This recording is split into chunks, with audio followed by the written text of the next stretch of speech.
కార్మిక సంక్షేమ మండలి పథకాల అమలుపై ఉన్న నిషేధాన్ని ఎత్తివేయాలి. గ్రీష్మ కుమార్, జిల్లా సహాయ కార్యదర్శి, ఐఎఫ్టియు అనుబంధ ప్రగతిశీల భవన నిర్మాణ కార్మిక సంఘం ఆధ్వర్యంలో నిర్వహించిన భవన నిర్మాణ కార్మికుల సమావేశంలో అధ్యక్షత వహించిన యూనియన్ ప్రెసిడెంట్ కండవల్లి వీర వెంకట్రావు మాట్లాడుతూ భవన నిర్మాణ కార్మికుల పెండింగ్ క్లైమ్లను తక్షణమే విడుదల చేయాలని డిమాండ్ చేశారు.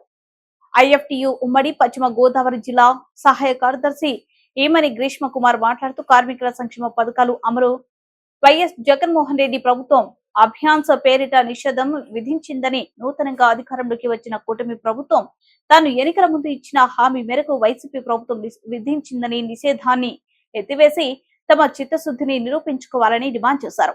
గత 6 సంవత్సరాలుగా విడుదల కాకుండా సంక్షేమ మండలి ఆర్థిక పరిహారాలు విడుదల చేయాలని డిమాండ్ చేశారు.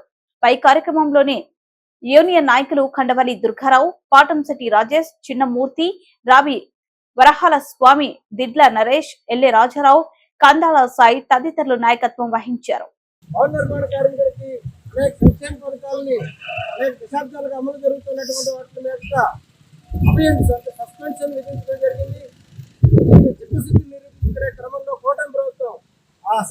తక్షణమే ఎత్తివేసి ఇప్పటిదాకా పెండింగ్ లో ఉన్నటువంటి వివిధ సంక్షేమ పథకాలని విడుదల చేయాలని చెప్పేసి, క్లైమ్లను విడుదల చేయాలని చెప్పేసి నూతన ప్రభుత్వాన్ని డిమాండ్ చేస్తా ఉన్నాం.